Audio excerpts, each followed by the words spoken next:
For our next conversation, the activist fighting for equality on and off the field, please welcome Megan Rapinoe, World Cup champion and co-captain, U.S. Women's National Team, and interviewer Randall Lane, Chief Content Officer, Forbes. Well, we're going from Mars back here to Earth. That was a great talk. And I have a very enviable job. We have, I think, more than 20,000 people watching now. And I think all of them would love to talk to Megan Rapinoe. And so I'd like to actually I'd like to get at least one question in the spirit of open conversation from the group. So if you tweet at me, I will try to get at least one question from all of us. But to start, Megan, we have you, on the pitch, two-time World Cup champion, Olympic gold medalist last year. You were Sports Illustrated Sports Person of the Year, only the sixth, I think, woman to get that honor. But it's off the pitch, as the session's called The Activist, where you're really elevating to kind of social icon status between equal pay, LGBTQ issues, Black Lives Matter. I have two teen daughters. One is an activist, the other one's an athlete.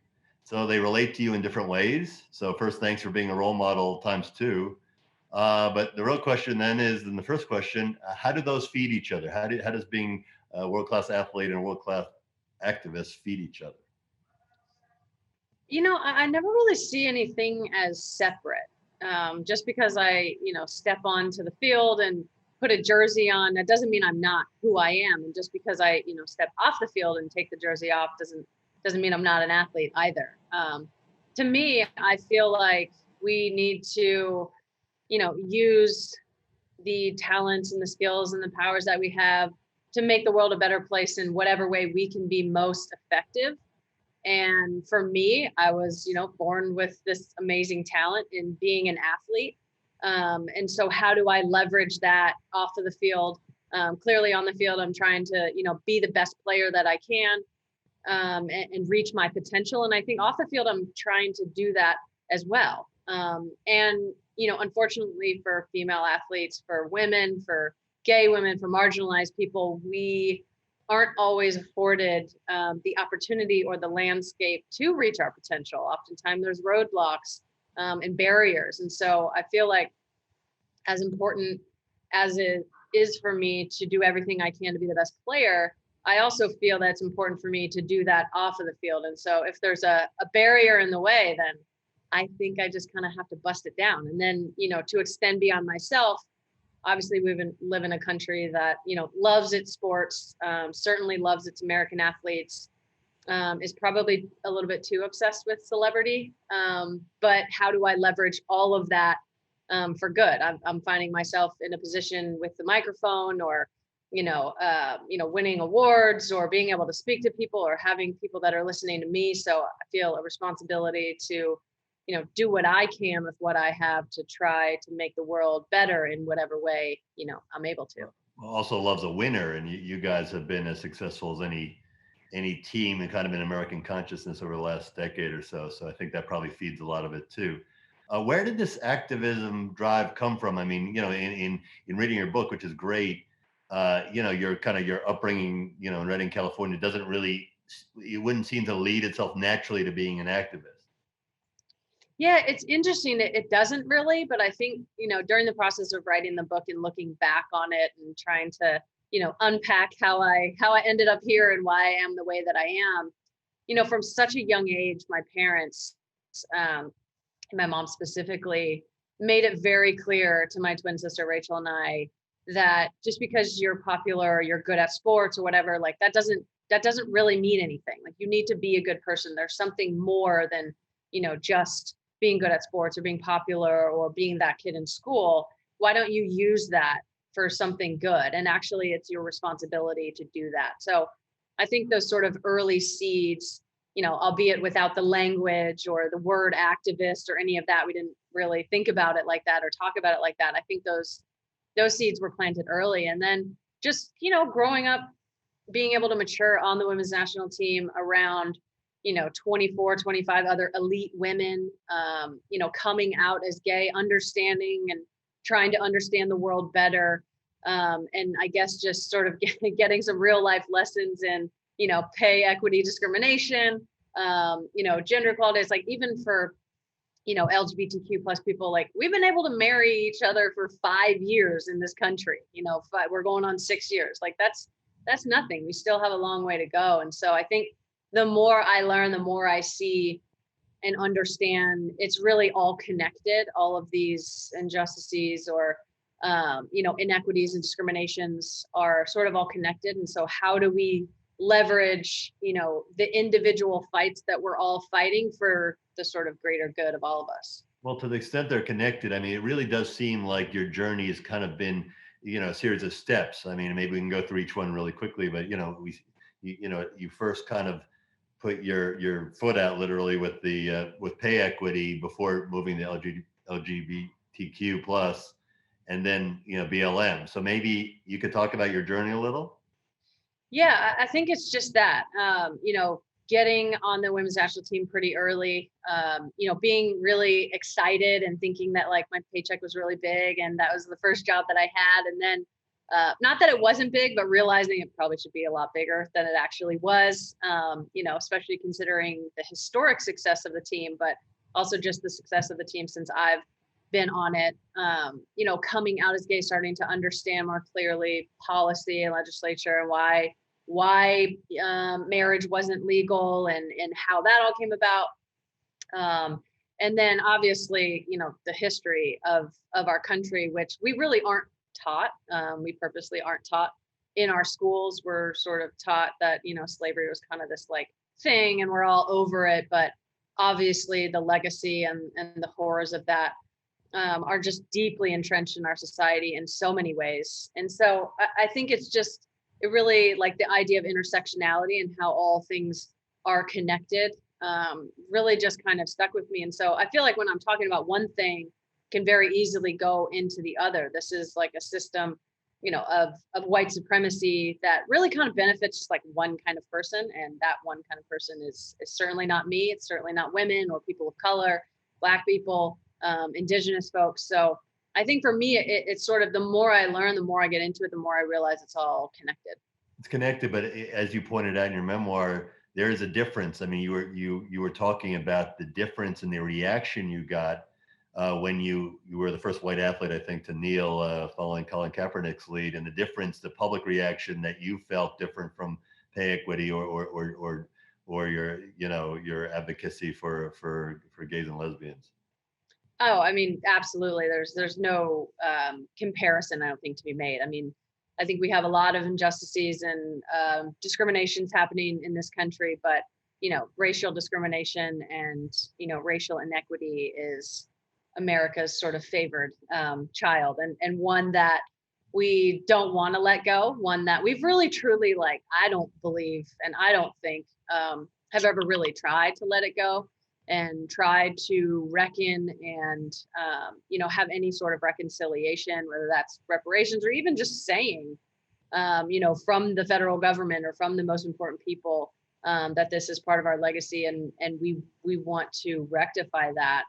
There's just such a difference. I think I was very naive. Obviously I'm not a person of color, a Black person, so I haven't experienced the racism like that, or just the sort of the deep-seated and pervasive, nature and level of it. And so, yeah, my sort of initial, feelings or just actions that happened around kneeling were kind of shocking in a way to me. I thought that, people would at least be willing to have the conversation, but I think very quickly I realized this is not something people want to talk about, and therefore I need to talk about it much more. What would you have done differently during that time? I know you kneeled for one game, then you stood. I mean, you've had some time to reflect, as an activist with the spotlight on you, going back, what would you have done differently? If anything?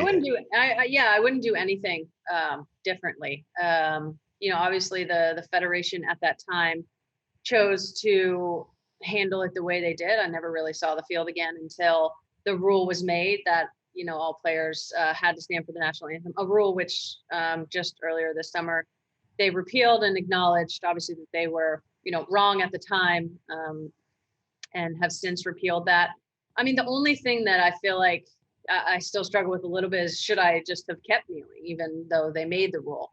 Obviously understanding that they were clearly not happy about it. They were trying to push me out. So, I didn't want to lose my job. I didn't want to lose that platform. I, lost it for a while and, felt was out in the wind a little bit and not having the impact that I wanted to, and also not being able to play the sport that I love. But I think overall there's no perfect way to do anything. I think the most important thing is to do something, and you don't have to do it perfectly. You don't have to have all the answers, but to just be sort of, I guess, scared into inaction by trying to have the perfect thing. There's obviously been no protest ever in the history of this country that's been accepted anyway. So don't worry about getting it right. The nature of a protest, right? You know, you talk about being scared. I do think you being such a phenomenal athlete and performing in front of such large audiences, to me, from the outside at least, it feels like, I mean, you're used to dealing with pressure, and it seems like around that time you're discussing right now, you kind of rose to the, it felt like there was pressure on you, public pressure, a glaring kind of public microscope, and it seems like you elevated. I mean, and then you had the kind of the Twitter war with President Trump. What was that like to be kind of truly, the kind of the national focus for a little bit? Yeah, I mean, it was it was kind of wild, to be honest. I had made the comment about not wanting Not going to to the go. White House, right? Yeah, not wanting to go to the White House, months before, so it wasn't something that was in my immediate conscience. Obviously, I wasn't going to the White House. I had no intention of going to the White House, as a lot of other athletes and a lot of other players on my team felt as well. I mean, I think it just proved the whole point, right? You have this person who is charged with being the commander in chief of the country, supposed to take care of everyone in the country, do what's best for the country, and at a time when, albeit it's just sports, but you have an American sports team, a female team abroad trying to win a championship on foreign soil, and you're going to heap all of the the pressure of the presidency on one player and on the team. It was so ridiculous in a way that it almost wasn't pressure, because it was like, this is such just not a serious person, and he's so clearly having a conniption in his own sort of Twitter feed. But it certainly was bizarre, but I feel like it did so much for me and for what we were talking about as a team and for the team in general, and just talking about inequity and talking about pay disparity and talking about all of these things, just even equality with men and women. I thought that it was sort of the the perfect, I guess, elevator for us and everything that we were talking about. But it certainly was bizarre. I find it a badge of honor, and in a long list of women that he's attacked on Twitter. So I wear it proudly, I think. I think it definitely felt like you had a jujitsu move on that. So speaking of your profile, I want to talk about the pose, which I'll do a bad imitation of that. You could grade me later. It's become, it was this signature look you had. Was that something that you were doing to amplify your message? Did it just happen organically, or were you looking for something to kind of continue to amplify that profile to then have a voice? Well, I think anyone who knows me, particularly in the sports arena, well, just I think in any arena, I absolutely have a flair for the dramatic. I consider myself an entertainer rather than an athlete. I think, I'm always looking for celebrations. It's like the whole point of the game is to score a goal, and I'm usually not the one scoring all the goals. So I'm constantly trying to get people to do other celebrations. I had done it once before, but it just, it was really kind of just the perfect, like, physical expression of not only what I was feeling and what the team was feeling, but I think in a lot of ways what a lot of people were feeling. It was sort of defiant in a way, but it was still very joyful. It was kind of, like a big middle finger, but with a really big smile as well. And just kind of the arms sort of thrown way out and chest out. I felt like it was kind of inviting everyone in and not just, clapping back to a hater. Yes. I just checked my I got a direct message question about what it's like. Congratulations on your engagement. For those who don't know, Sue Bird, your fiance, you're both world class athletes, and the question is about how you balance both of you it's a work-life question about how two world-class athletes in two separate sports are able to, create a family. I mean, lucky for us, we both love to leave our sport on our respective field and court. We're very competitive, obviously, when we're out there, but we would much prefer to talk about other things while we're at home. We're both really chill, love to spend time with our friends and our family, and our hobbies are basically like going out to dinner and, and spending time with the people that we love. So for us, it's pretty easy, and honestly, it's really nice to have someone who sort of knows intimately what you're going through without having to be on the same team and so close. So it's kind of like we know we don't have to explain, these little details or feelings that we have. We sort of just sort of automatically know that. But it's nice to also be able to leave our sports where they are and just enjoy each other's company on other subjects. Well, because you're not busy enough, you're an entrepreneur now. Can you tell us about Reinc a little bit? Yeah, it's a lifestyle clothing brand. We started with, there's four of us, so Megan Klingenberg, Kristen Press, Tobin Heath. And really just feeling a void, I think, in the market, of not just, sort of genderless clothes, because oftentimes that just like means they say it's unisex, but they just like slap male sizing on it. And like, hopefully you fit into, the male sizing scheme, which basically no women really fit into that, and the sizes really aren't right. So we wanted to kind of curate something and design something truly that could go both ways and look good on men and look good on women, worn, a number of different ways. And I think, beyond that, it's kind of about creating a community of people who really do want to challenge the status quo and who maybe don't know how, or they don't have that community. And not to say that we have to, burn the whole house down, but what are the pieces that we can cherry pick? And then how can we create something new that does take into account, people that look different and that think different, people of different races and genders and, different levels of inclusion. We wanted to seek those people out. We feel like, we're obviously very privileged being able to play on the women's national team. And it's like, if we feel like, maybe things aren't really made for us and we don't really know our place, we feel like there's a lot more people that feel like that as well. So just trying to create that space for people, through progress and through art, through that creativity to challenge the status quo. Well, we obviously at Forbes applaud that. We got about a minute left. Let's pivot quickly to the future. You got the Olympics next year. There's another World Cup in 2023. You've indicated you're in for it. I mean, you have this bizarre half of your career, this being an athlete where the half-life is so short. How long do you plan on playing? Yeah, I don't know. I think after this Olympics, I'm gonna have to sit down, have a long talk with my body, and see see where that's at. I mean, I want to keep playing as long as I can.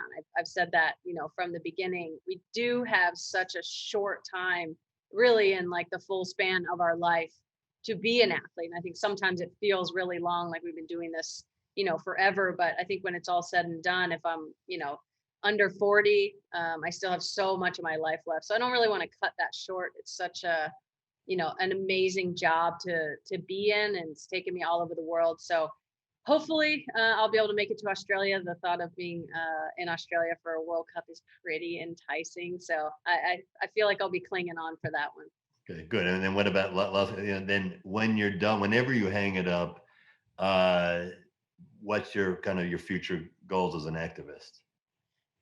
I mean, continuing to, have the conversations that we're having now and continuing to push and try to reimagine the status quo. Probably try to take over the world in some sort of way. We obviously need, more female leaders. We need more gay leaders. We need more Black women in leadership positions. I think while we have made some progress, and I think this year has kind of pulled the veil back on the progress that we made, but also how far we have to go. So, unfortunately, I'll have enough work for 10 lifetimes. Yeah. But I'll definitely be doing this, I think, until the day I die, just continuing to try to broaden this conversation and create businesses or spaces or media or whatever that much more inclusive than they are now. Rapinoe 2040. Let's start it right now. So thank you. We appreciate your time. Thank you for all you do. Thanks for being a great power woman role model for all of us, including my daughters. So we appreciate it. Thank you for having me.